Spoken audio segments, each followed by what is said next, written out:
puji Tuhan.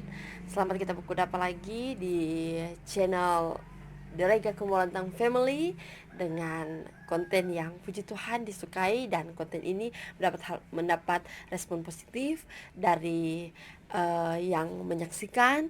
Maka di saat ini saya kembali membuka curhat-curhat yang kita bukan yang bisa memberikan solusi yang mungkin yang berkenan, tapi kita yakin dan percaya bahwa ketika kalian mempercayakan untuk kita baca curhat-curhat kalian di channel ini, termasuk di konten ini, kita akan memberikan yang terbaik. Dan kalaupun tidak berkenan, belum masuk di hati, kita tetap bawa dalam doa supaya apa yang menjadi harapan, kerinduan, sekalipun mungkin tidak sesuai dengan apa yang orang harapkan, tidak sesuai dengan apa yang orang inginkan, tapi percayalah bahwa semuanya itu sesuai dengan apa yang Tuhan mau nyatakan bagi saya dan saudara-saudara. So hari ini kita akan mulai dengan curhat yang sudah dikirimkan hari ini. Tetap di channel ini, The Rega Kumolantang Family.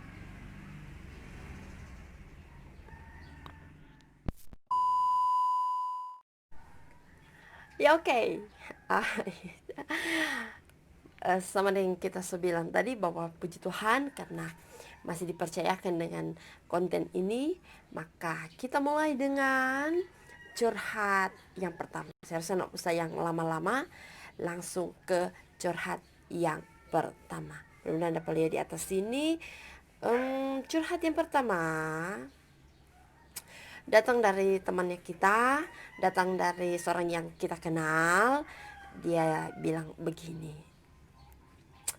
ya intinya tapi curhat, kapan dipertemukan dengan jodoh. Wow. Ini sih sebenarnya pertanyaan bukan untuk kita, tapi pertanyaan for yang di atas. Kapan Tuhan kita dipertemukan dengan kita pe jodoh? So cari atau belum? Atau masih mau pilih? Itu bahaya itu kalau masih pilih-pilih ya. So cari tapi masih pilih-pilih dengan kriteria yang mesti begini, mesti begitu, harus begini, harus begitu. Ya susah mau dapat kalau seandainya seperti itu. Kalau seandainya terampasang kriteria, apalagi kriteria kita yang tinggi, susah. Kita suka mendapat cewek yang harus memang betul gagal. Kalau seandainya orang dengan kriteria yang seperti itu, harus cantik di pandangan kita dengan pandangan orang lain, makanya akan pernah dapat. Karena cantik menurut ukuran kita pasti beda dengan ukuran orang lain, toh. Dan juga kalau saya mau tanya itu jodoh, sekali kita mau bilang jangan pilih-pilih, mungkin ini kita tidak tahu, cuma bilang mungkin karena banyak yang terjadi itu, karena banyak yang pilih-pilih, istilahnya banyak pilih, ujung-ujung dapat langsa busuk. Cuma istilahnya toh. Dalam hal ini jodoh sudah ditetapkan oleh Tuhan. Mungkin hari ini atau bulan ini atau tahun ini belum waktunya kita. Bisa saja jodoh itu nanti Tuhan kasih misalnya di usia 30-an, jalan 40-an, atau malah ada yang nanti Tuhan perkenankan berjumpa di usianya bilang tua, usia 50-an, sampai harus menikah karena harus fokusnya kita itu akan berjumpa dengan jodohnya kita. So kalau seandainya diberikan pertanyaan kapan, tunggu kita buka ulangi, kapan dipertemukan dengan jodoh, itu sesuai dengan aturannya Tuhan, bukan aturannya kita, atau bukan aturannya orang lain, atau bukan aturannya begitu, bukan aturannya teman-teman, ataupun bukan cuma yang kasih kirim ini ke kita, tapi juga teman-teman semua yang menyaksikan konten ini. Mungkin ada yang tanya, Tuhan mana kita pe jodoh? Tuhan, kenapa yang kita pe jodoh belum ada? Apalagi suka kepala 3 atau suka kepala 4, kenapa belum ada jodoh dang? Bagaimana dang ini? Apakah Tuhan sudah lepas tangan seperti sama yang kita bilang waktu lalu?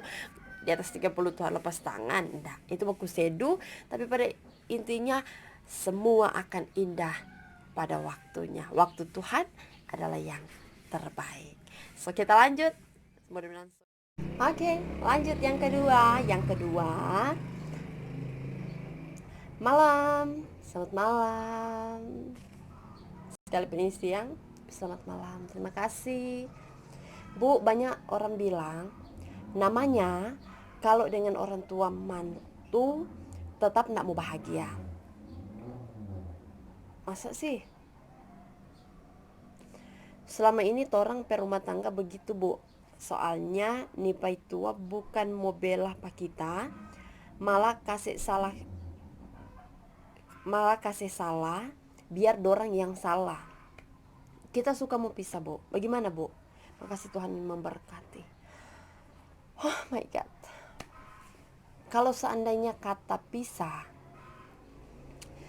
kita pernah ada di situasi dan kondisi yang mungkin seperti ini. Ini berbagi pengalaman, berbagi apa yang pernah kita alami. Kalau bicara soal kata pisah, otomatis kita dengan berbagai cara, berbagai alasan, kita akan cari itu untuk betul-betul kita harus pisah. Dan kadangkala orang tua menjadi alasan kita untuk pisah. Misalnya nyendak senang dengan orang tua, nyendak begini dengan orang tuanya, begitu dengan orang tua, karena orang tua terlalu masuk campur ini dan itu dan lain sebagainya. Dan mungkin sama dengan yang kita tidak alami, sama dengan yang bacurhat ini ada alami. Memang banyak kali kejadian seperti itu. Banyak orang yang suka bilang bahwa kita nyendak senang dengan kita orang tua karena orang tua mantu itu selalu ikut campur ini dan itu dan lain sebagainya. Makanya selalu kita bilang ketika kita mulai belajar dari pengalaman, kita bilang di setiap pengembalaan bahwa jangan jadikan orang tua mantu kita itu adalah orang lain, tapi jadikanlah mereka sebagai orang tua kita juga. Karena dengan demikian Torah akan mencintai mereka sebagaimana kita mencintai orang tua kita. Tetapi itu akan jadi sama kalau orang tua orang tidak cintai, orang tidak sayangi, apalagi orang tua mantu. So itu akan jadi hal yang susah. Dan kita coba untuk mengarahkan kita pada itu yang jadi pelajaran bagi kita dan jadi pukulan hebat bagi kita ketika kita kembali buka firman Tuhan. Firman Tuhan bilang, hormatilah ayahmu dan ibumu supaya lanjut umurmu di tanah yang janjikan Tuhan Allahmu kepadamu. Dan itu orang tua itu bukan hanya jadi orang tua kita, papa dan mama kita, tapi saya selalu yakin bahwa orang tua kita juga adalah mereka yang telah membesarkan orang yang ada di samping kita sekarang, misalnya suami kita atau istri kita sekarang ini. So kalau seandainya seperti itu, maka cintailah mereka sebagaimana kita mencintai orang tua kita, sayangilah mereka sebagaimana kita menyayangi orang tua kita, supaya tidak akan ada kata di mana kita membenci mereka dan ada alasan saja kita untuk nyenak mau sama-sama dengan dorang, nyenak mau bersama dengan dorang, nyenak mau menghormati dorang. Walaupun memang susah, kita orang tua begini, orang tua mantu kita begini, begitu dan lain sebagainya, pasti akan jadi seperti itu. Tapi kalau cara pikir kita adalah mereka itu musuhnya kita, mereka itu sebagai salah patoran kehidupan, maka itu nyenak akan pernah ada benang merah untuk memperjumpakan kita supaya orang satu lagi, supaya sepaham, supaya kita menghormati dorang. Dan ini suatu hal yang akan sangat sulit bagi kita kalau kita tidak mampu untuk mengasihinya, tidak mau untuk membuka diri untuk menghargai orang tua, menghormati orang tua yang walaupun memang susah, walaupun memang sulit, apalagi orang tua mantu mungkin sebagai salah dapat orang kehidupan, kemudian kita harus memaafkan, tapi setidaknya harus orang backing. So kalau seandainya pisah hanya karena orang tua mantu yang berjanji di hadapan Tuhan dan di hadapan orang lain, itu adalah torang, bukan mereka. So kita cuma mereka cuma sebagai saksi di mana mereka membesarkan anak-anak dan mereka mampu untuk membawa anak-anak mereka bersama dengan torang dan membangun kehidupan keluarga. So kalau seandainya ada yang tanya begini begitu dan lain sebagainya, mari kita berpikir positif, pandang ke depan, melihat sesuatu yang lebih baik dan jadikan mereka pribadi yang kita cintai, kita sayangi sebagaimana kita mencintai menyayangi kehidupan dari orang tua kita sendiri.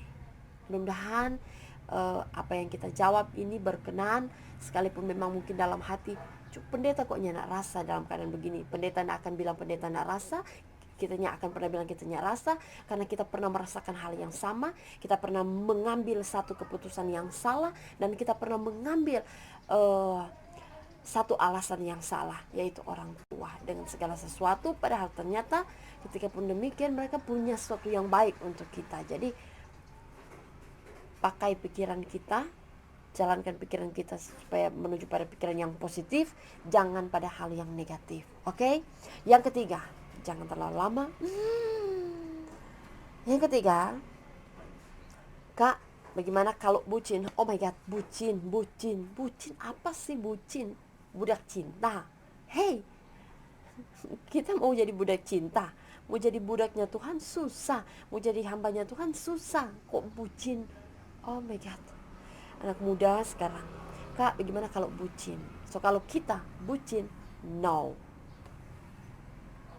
kita sama-sama dan kita pecok 8 bulan, kan? Sama-sama. Memang kita sayang sekali pada dia, Kak. Sampai apa dia mau bilang kita iyo, sampai dia mau bergilah kita tetap bertahan karena selalu sayang. Hey, bucin yang seperti itu, sekali lagi kita mau jawab no. Kalau sayang bucin yang seperti itu, ndak.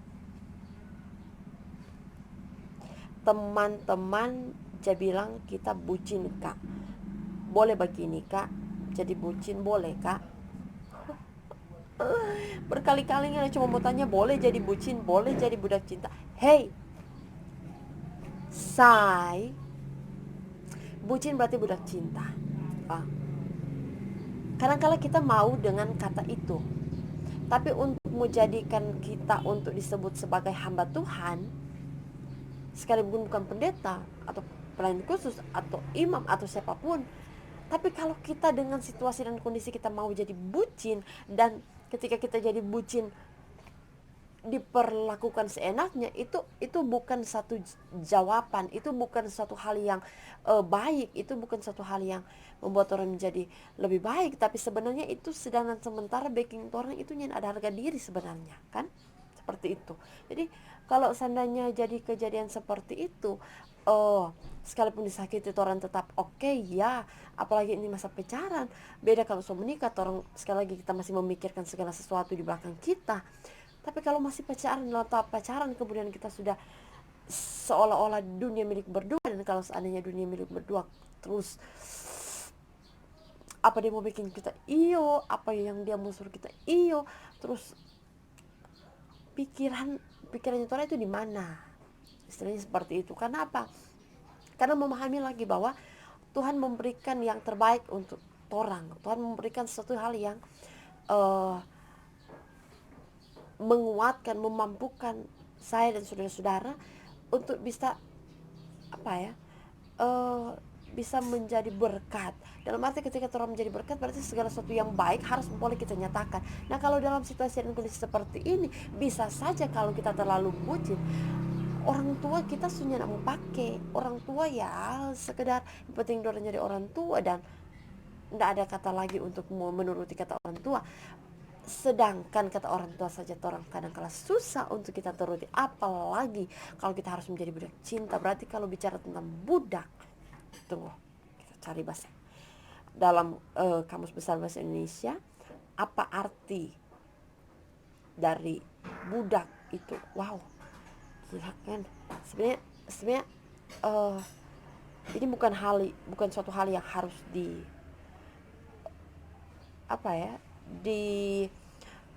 diikuti, bukan suatu hal yang, karena apa? Karena cinta, tapi kalau harus dengan kita mau seolah diri kita itu menjadi suatu hamba dari seseorang, itu Tuhan tidak pernah mengajarkan kita untuk menjadi hamba dari orang, dari manusia. Tapi hamba yang sesungguhnya adalah kita mampu menjadi hamba dari Dia, adalah pemilik kehidupan kita. So sana bucin memang bagi kita tidak tahu orang lain atau orang-orang yang di luar sana. Kita mencintai, kita menyayangi, memberikan perhatian yang lebih pun tidak apa-apa. Tetapi kalau harus menjadi budak, atau dengan kata lain budak, no. So kata budak itu orang kasih hilang. Kecuali kita mau bilang bahwa kita itu adalah sosok yang sangat perhatian. Oke, ya oke kalau begitu, nah apa-apa. Karena kalau seandainya eh di sini bilang bahwa budak itu orang yang digaji, orang yang menuruti kehendak, orang yang ya budak, seperti budak istana, eh, dibeli dan dijadikan sebagai budak. Itu bagian-bagian dari apa yang saya baca di sini. Jadi mari kita coba untuk memahami bahwa Tuhan jangan bilang budak, tapi kita memperhatikan pasangan kita oleh karena kita perhatian, karena kita mencintai, kita menyayangi kehidupannya, tapi bukan untuk menjadikan dia tuan atau nyonya, namun harus menjadikan dia pasangan yang akan menjadi berkat untuk kita. So, kalau misalnya dia marah-marah begini begitu begini, pendeta kita takut kalau dia marah ini dan itu dan lain sebagainya. Hey, kamu harus punya pendirian, baik sebagai laki-laki atau perempuan, apalagi masih tahap pacaran. Kalau suami istri ya kita harus saling menghargai, menghormati, saling mendukung, saling ya harus mampu untuk bisa melakukan yang terbaik. So kalau seandainya lanjut. Jadi kalau seandainya seperti itu, seperti yang ditanyakan ke kita, ya otomatis itu suatu hal yang salah. Dan mari kita hindari kata budak itu. Lebih baik kita menggunakan kata perhatian, kata sayang, cinta, dan lain sebagainya. Oke, dan selanjutnya ini baru pertanyaan berapa ya? 1, 2, 3. Oh my God, baru 3 dan kita masih ada beberapa pertanyaan. Kita coba jawab singkat saja. Selanjutnya, selamat malam Bu, selamat malam. Curhat mana-mana toh? Yes, mana-mana. Bu, kita anak pertama, kita les sementara kerja Bu di satu perusahaan. Ya, cuma sampai sekarang kita belum bisa buat bahagia pak orang tua. Doi abis bayar ini itu, makanya kadang ndak rasa cukup. Sampai kasih orang tua susah. Bagaimana Bu? Kita mengalami hal yang sama di saat mana kita punya pekerjaan, tapi kita masih merasa bahwa kita itu belum bisa menjadi berkat untuk kita orang tua, belum bisa memberikan yang terbaik untuk kita orang tua. Dan kalau di masa sekarang ini, apa yang harus orang backing? Apakah bisa kita seperti itu? Sebenarnya itu adalah hal yang bukan dituntut oleh orang tua kita. Orang tua kita ketika mereka membesarkan kita, mereka tidak akan pernah menuntut untuk kamu balas kita seperti ini atau kasih doi kita seperti ini. Tetapi itu bagian dari bentuk penghargaan kita kepada orang tua. Manakala orang tua membesarkan, mendidik, mengarahkan kita, menjadikan kita sampai kita boleh sukses, apalagi bisa kerja dan mendapatkan hasil. Ya sekalipun memang kita kembali lagi pada kehidupan kita sebagai manusia, kita tidak akan pernah puas dengan apa yang kita miliki. So kalau kita tidak akan pernah puas dengan apa yang kita miliki, maka pada akhirnya kita akan ada di satu sisi di mana bagi anak yang anak yang takut Tuhan, anak yang dengan pada orang tua, anak yang menghargai orang tua akan berpikir seperti itu. Tapi kalau anak yang ya dianggap ya seperti biasalah, makanya akan jadi seperti itu. Tapi pada akhirnya kita harus mampu menjadikan orang tua kita sebagai mereka yang telah membesarkan dan yang telah melahirkan kita. So kalau seperti itu tidak, sebenarnya ada kata balas budi, karena orang tua kita tidak akan pernah meminta balasan dari apa yang mereka berikan, tetapi mereka hanya membutuhkan perhatian dan kasih sayang kita sebagai anak. Apalagi ketika kita punya pekerjaan dan memberikan perhatian dengan cara kita memberikan sesuatu kepada orang tua kita, itu adalah bagian suatu hal yang baik ya. Walaupun itu tidak, sekali lagi saya garis bawahi bahwa hal itu tidak pernah diinginkan oleh orang-orang tua kita. Yang mereka inginkan adalah ketika kita bisa memberikan perhatian, kita bisa memberikan kasih sayang sebagaimana mereka telah memberikan perhatian dan kasih sayang kepada kita semasa kita dilahirkan sampai kita boleh beranjak dewasa. So kalau seandainya yang ketika ditanyakan tentang hal itu, bagaimana dang menurut kita jika terjadi seperti ini dang? Jadi cobalah beri yang terbaik, beri perhatian, beri cinta kasih, beri kasih sayang. Kalaupun kita berkelebihan, mari kita memberi. Dan kalau kita harus memenuhi tuntutan ini dan itu dan lain sebagainya di luar kita, mari kita sisihkan untuk Tuhan dan untuk keluarga. Sedikit saja itu menjadi suatu hal yang menyenangkan hati orang tua kita. Kemudian, oke Bu, oke. Ini yang sebenarnya kita sudah jawab juga pada dia waktu baku chat, tapi kita akan coba untuk kembali membahas di sini. Oke Bu, oke. Kita mau curhat sekarang. Yes, ya. Ibu jangan heran atau tertawa. Why siapa yang tertawa? Kita udah suka seseorang Bu, terus kita lupa ragu apakah dia mau terima kita dengka dan begini. Kita selama aja suka Bu, cuma dia sekarang sudah cowok. Bagaimana dia bicara Bu? Kita mau ungkapkan, sedangkan dia sudah cowok. Kita tidak bermaksud mau rusak dia hubungan, kita cuma ungkapkan, tapi perasaan cuma kita rubah malu Bu. Oke, terlalu banyak Bu dan Bu. Nah apa, maaf, bukan maksudnya tidak boleh, tapi ya cuma bilang saja.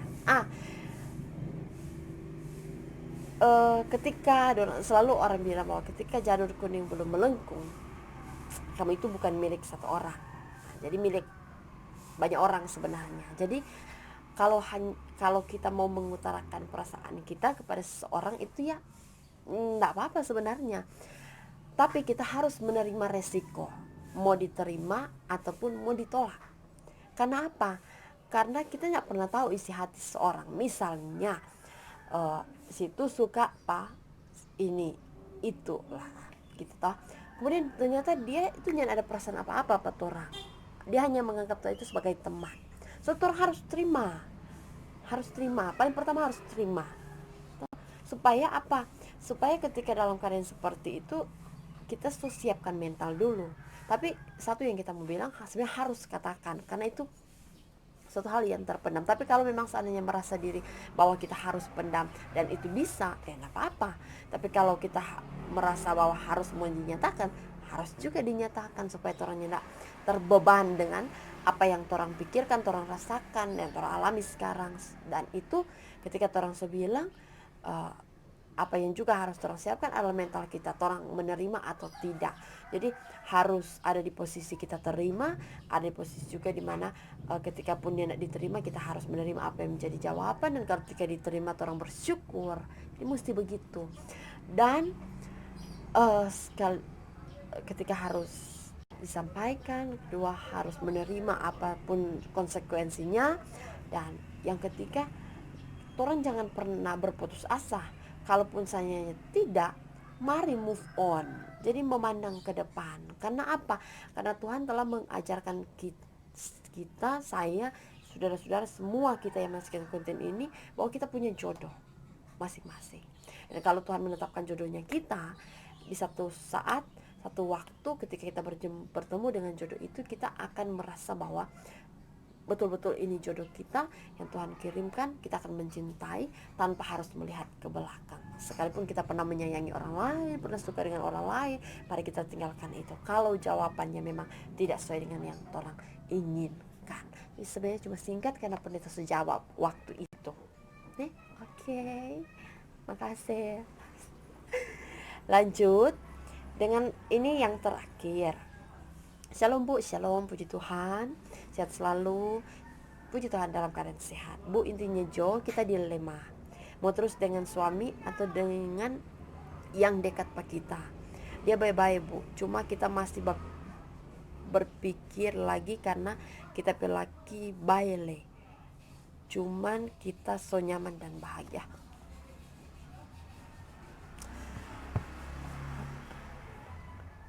Kalau kita punya suami, tetapkan hati kepada suami kita. Jangan melihat. Karena apa? Karena ternyata rayuan itu bisa membawa kita jatuh pada kesalahan, bawa kita jatuh pada hal yang tidak dikehendaki. Ini satu hal yang juga menjadi pengalaman hidup yang memang ketika kita bisa putar kembali waktu, mungkin kita tidak akan mau seperti itu.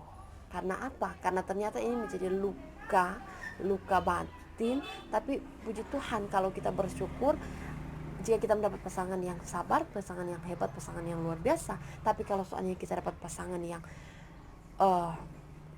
tidak bisa diungkapkan dengan kata-kata, tidak bisa dibilang, atau mungkin jauh dari pikirannya orang, lebih baik kita menghindar, lebih baik jangan, lebih baik tetapkan hati. Kalau kita sekarang kita mau bilang sesuai yang kita pengalaman, lebih baik tetapkan hati kepada suami, jangan kepada orang lain. Karena apa? Karena kalau kita berjanji mau kita punya orang lain, pada akhirnya kita tidak akan mendapatkan tempat yang lebih baik. Karena apa? Dalam pengertian kita mau bilang bahwa sudahlah, jika memang itu terjadi, lebih baik kita hentikan. Dan kalau memang masih ada kesempatan kita untuk berhenti, kita berhenti. Tapi kalau memang seandainya bubar dengan suami, sudah bisa apa-apa dengan suami, memang dalam hal ini ketika curhat pak kita, kemudian ada tanda pisah, kata pisah dan cerai, dan ada dari surat dari agama ataupun surat dari pengadilan cerai, ya oke, kita tidak bisa bikin apa-apa, terserah, jalani hidup di mana Anda itu mau bahagia. Tapi kalau seandainya masih ada hubungan, masih terikat, dan masih ada perasaan kita rasa begitu pas suami kira suami baik, jangan, lebih baik jangan, tinggalkan di sana, kemudian hidup dengan dia yang ada di orang sekarang. Ini pengalaman hidup dan menderita, jujur menderita.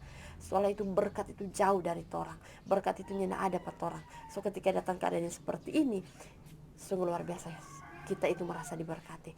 So kita jawaban cuma satu, tetapkan hati untuk suami, cintailah suami sekalipun dengan banyak hal yang orang alami. Jangan pernah beralasan suami kita ini, suami kita itu. Tapi kalau kita mencintai suaminya kita, maka Tuhan tahu apa yang Tuhan buat, Tuhan tahu apa yang Tuhan lakukan, Tuhan tahu apa yang Tuhan kerjakan, dan Tuhan yang akan pernah meninggalkan kita.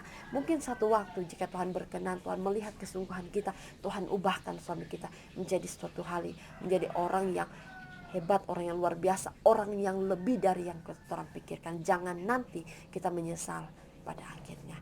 So itu kita jawaban, dan mudah-mudahan dari semua kita jawaban di 6 hal-hal ini yang kita masih ada sebenarnya. Tapi nanti di lain kesempatan kalau ada yang masih suka, komen, DM, Messenger, or WA. Ada yang tahu WA yang tahu kita di Facebook Messenger, di Twitter pun ada, di Instagram juga ada. Silakan curhat, nanti kita bahas di sesi berikutnya. Sekali lagi terima kasih yang mempercayakan kita untuk kembali tayang di sesi curhat. Mudah-mudahan apa yang boleh kita jawab, mudah-mudahan apa yang kita boleh sampaikan ini jadi berkat for orang semua, dan membuka pandangan kita untuk tertuju pada hal yang lebih baik. Sekali lagi terima kasih.